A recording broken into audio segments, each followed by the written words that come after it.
bencana gempa di Provinsi Sulawesi Tenggara. Juga ini merupakan sekaligus memperingati hari kesiapsiagaan bencana nasional atau HKBN yang jatuh pada tanggal 26 April tahun 2022. Ini sesuai dengan kenapa tanggal 26 itu, karena pada tanggal itu juga ditetapkan namanya Undang-Undang Nomor 24 tentang penanggulangan bencana nasional. Jadi juga ini juga merupakan rangkaian dari kegiatan penyusunan rencana kontingensi bencana gempa Provinsi Sulawesi Tenggara. Jadi kalau kita urutkan ini, nanti ada pasti simulasi itu kita bagaimana menyusun dari sebuah rencana kontingensi itu. Rencana kontingensi itu adalah rencana yang suatu peristiwa yang bencana yang merupakan hasil identifikasi itu atau kajian terhadap suatu daerah atau wilayah terkait dengan potensi bencana yang mungkin terjadi di wilayah tersebut, sekaligus kita bisa mengukur kapasitas yang ada termasuk personil ini, bagaimana peralatannya seperti apa gitu. Terus juga melihat bagaimana sinergitas atau kolaborasi dari berbagai stakeholder yang ada terkait dengan penanggulangan bencana. Bagaimana kita lihat keterlibatan TNI Polri, kemudian dari Basarnas, kemudian dari TNI, ya TNI Polri, PPMI, juga kita lihat juga keterlibatannya dari rekan-rekan LSM juga ada tadi, juga dari media juga, ya, kolaborasi pentahelix lah istilahnya buat katakan gitu. Jadi ini jadi kalau realnya nanti ini dia ini dari sebuah konsep namanya rencana kontingensi akan diturunkan dalam sebuah bentuk namanya rencana operasional. Ketika terjadi bencana, kita sudah punya dokumennya. Dokumennya adalah perencanaan ini. Kita sudah hitung kalkulasi kira-kira kalau terjadi, makanya di Rencon itu kita mengambil magnitudonya itu nilai maksimal dan potensi kira-kira di angka berapa lah. Jadi itu kemarin kita sudah koordinasi dengan di mana di Rencon itu ada dari BMKG yang mengambil itu angka tertingginya itu 7,5 magnitudo. Kalau sekarang udah pakai skala Richter lagi, langsung magnitudenya itu 7,5.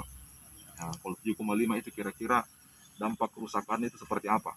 Itu sudah bisa kita kalkulasi. Mungkin ada bangunan yang runtuh, makanya tadi itu ada korban yang masuk itu, ada yang dicari tidak ditemukan. Ada juga sudah siap, mereka punya antisipasi. Timnya itu mencari termasuk peralatannya, bagaimana membelah beton itu ada alatnya itu dari Basarnas. Seperti itu. Jadi kita ambil angka maksimal yang mungkin terjadi. Jadi kita istilahnya dalam tanda kutip kita bicara pahitnya. Kalau itu terjadi kira-kira kita sudah siap.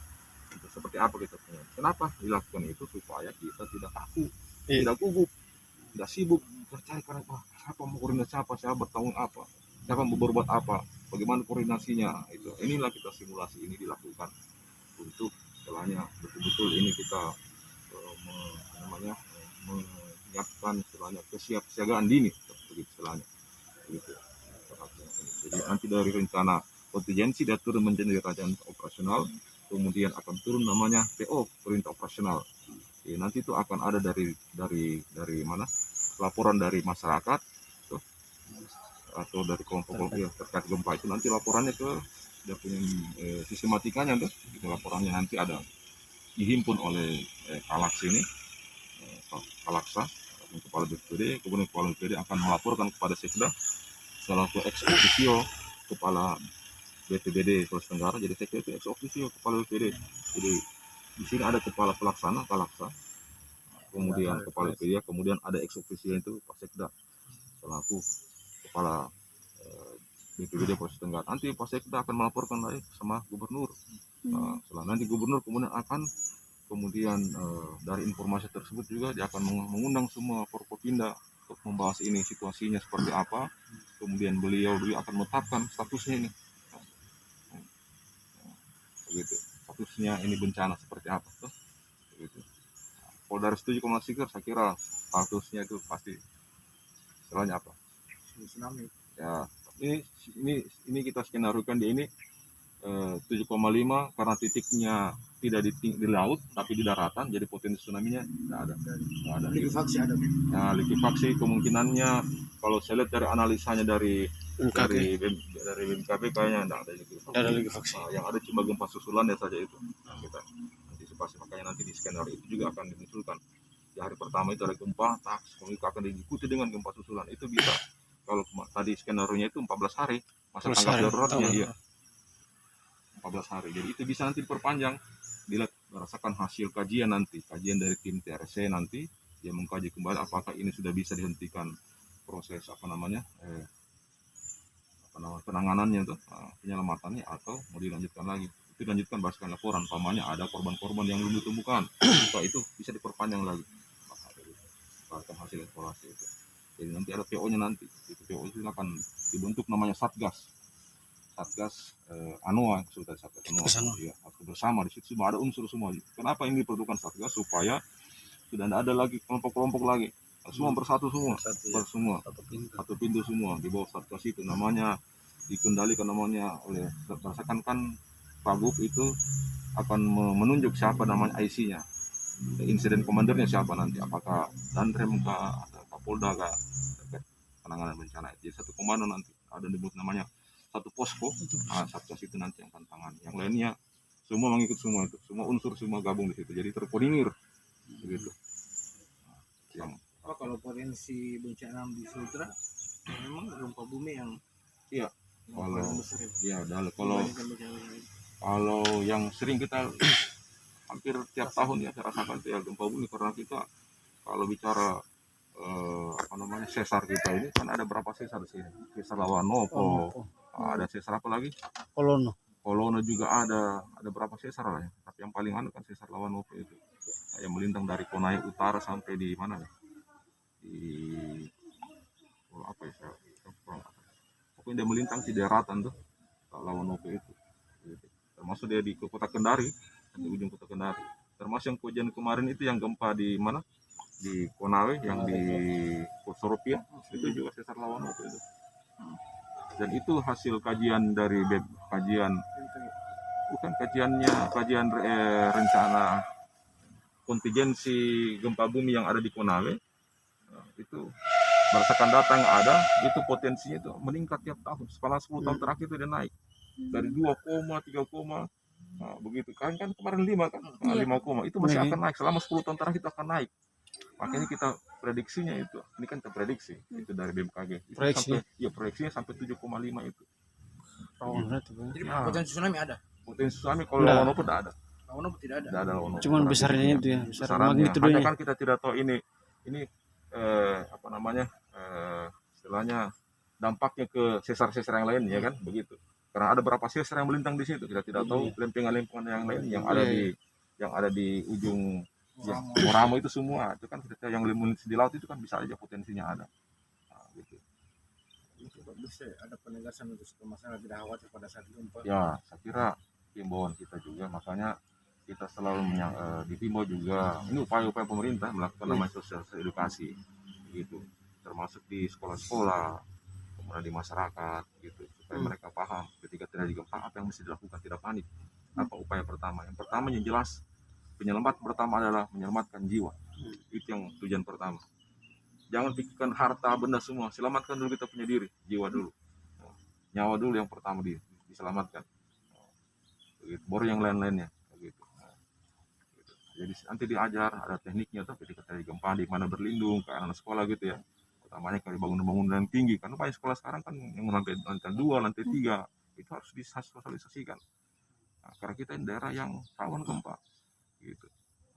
Kalau kita hitung-hitung untuk Indonesia itu peringkat pertama secara peringkat pertama, tsunami itu peringkat pertama, potensi tsunami-nya kita. Dari 256 negara itu Indonesia itu peringkat pertama. Indonesia. Nasional ya. Nasional, iya. Indonesia termasuk kita ini. Iya. Nah, coba kalau lihat itu udah punya itu hasil kajian bencana tsunami yang ada di secara nasional, itu titik-titik merah di Pulau Sulawesi itu hampir semua merah itu. Nah, begitu. Hanya kan kita tidak tahu ini kapan terjadi. Kalau kita bilang melintang, hampir semua melintang itu, kita kan diapit itu lempeng bumi itu, 4 lempeng bumi, Indo Australia, terus Pasifik, kemudian lagi Eurasia, begitu kita diapit itu. Kemudian di bawahnya juga itu ada namanya vulkanik arch tuh, gitu. Sabuk api itu di bawah, itu gunung Merapi itu, gitu. dalam bumi. Iya, sudah ada nih. Kalau bilang orang istilahnya itu, kalau diistilahkan itu super mall-nya bencana itu Indonesia. Super mall. Super mall itu bencana Indonesia, karena hampir semua 13 jenis bencana itu ada di sini di Indonesia itu. Kalau di Kendari ini Sulawesi Tenggara pun salah 13. Apa itu Pak? Nah, mulai dari apa namanya, potensinya ya, gempa bumi, tsunami, kemudian kebakaran. Jadi ada dua, saya sebutkan saja dua. Ini yang ada bersifat hidrometeorologi sama yang bersifat geologi. Hidrometeorologi kan pengaruh cuaca, kayak kebakaran, terus banjir bandang, apa namanya, erosi apa namanya, kalau terjadi longsor, banjir longsor, tanah longsor, kemudian Ada semua ya. ya begitu, hampir ada semua. Termasuk angin puting Angin puting beliung beliung ada. juga. Hampir lengkap kita ini. Tsunami juga ada. Kemarin kan terjadi itu apa namanya, gempa di bawah, di pulau apa nama, Flores itu. Nah, di bagian bawah itu kan dampaknya sampai ke Buton. Pasar Wajib sampai naik sekian berapa senti kan naik permukaan air. Itu kan dampaknya itu. Gitu. Yang jelas ini kan tiap detik kan itu pergerakan lempeng bumi itu kan bergerak terus ini. Nah, gitu. Itu yang kita harus antisipasi. Jadi memang harus kita siapkan namanya kewaspadaan dari dini. Langkah-langkah itu juga harus ditunjang dengan kebijakan pemerintah, bagaimana menyiapkan infrastrukturnya yang tahan gempa, begitu. Nah, istilahnya, kalau saya istilahnya apa namanya, kalau di pemerintahan itu, kalau di desa namanya ada desa tangguh bencana, ada keluarga tangguh bencana, sekolah tangguh bencana ada, begitu, disiapkan semuanya. Harus siap. Jadi ada istilahnya kita mitigasi secara struktural dan mitigasi secara vegetatif. Nah, vegetatifnya apa? Kita pencegahannya dengan menjaga alam ini. Ya, di daerah pinggiran sungai jangan kita tebang pohonnya, terus dijaga alam sekitar. Kemudian struktural ya kita siapkan bangunan-bangunan, jangan kita membangun di tempat-tempat yang rawan bencana. Kita sudah tahu situ potensi banjir, kita masih membangun di situ. Kita sudah tahu itu tempat longsor, kita masih membangun di situ. Sudah tahu ini daerah tsunami, masih membangun di situ. Begitu. Sekarang itu kebijakannya kan memang diarahkan itu bukan kayak dulu kayak waterfront city, bangunan itu menghadap ke laut, tidak, bangunan harus menghadap ke laut, tidak, bangunan harus ada jarak. Kalau kita lihat di negara-negara besar kayak Jepang, mereka punya sudah ada perencanaan yang mereka dari sekian kilo itu dari permukaan laut itu, metinya itu ada sekian harus apa namanya, daerah yang kosong lapang, kemudian sekian kilo lagi itu sekian ada lagi tanaman-tanaman tuh kayak mangrove segala macam. Itu apa, ketika terjadi tsunami itu energinya itu tidak langsung ke warga, begitu, tapi ditahan dulu itu tak begitu, sehingga untuk apa, untuk mengurangi resiko bencana itu. Termasuk bangunan-bangunan itu, kalau kita lihat sekolah-sekolah di Jepang itu, rumah-rumah juga itu kalau lantai 3 mereka tidak pakai lift lagi. Dari anak-anak itu sekolahnya tidak pakai lift. Kenapa? Dibiasakan. Ketika terjadi gempa, orang sudah kuat kakinya, ini sudah terbiasa dari SD naik turun tangga. Karena ketika terjadi gempa tidak pakai lift, kemungkinan terjadinya ganti gempa itu bisa listrik sudah mati padam tuh, secara manual semuanya. Jadi mereka itu dari SD itu, dari kecil itu sudah biasakan ke sekolah itu naik turun tangga, sampai dewasa itu ketika terjadi sudah biasa cepat. Sama di Indonesia Pak. Sama di Indonesia. Indonesia karena tidak liftnya kan, karena tidak mampu mungkin lift, begitu. Pak, kalau dengan proyeksi yang magnitudo sebesar itu, terus untuk meningkatkan kewaspadaan, peralatan yang disiapkan sendiri dari BPD bagaimana? Kita insya Allah kita siap semuanya, termasuk yang untuk evakuasi. Jadi jelas ini masih berkolaborasi tuh, dari TNI Polri-nya, dari Basarnas-nya, termasuk orang-orang yang secara kita siapkan sumber daya manusianya lah, karena ini orang harus terlatih. Itu kan tidak mudah itu mengangkat beban sekian tuh, gitu. Bagaimana cara mengangkat, jangan sampai ini yang korban yang tadinya tidak parah jadi parah tuh, gitu. Yang sampai juga dia yang tadinya menolong dia jadi korban juga. Nah, makanya harus diadakan pelatihan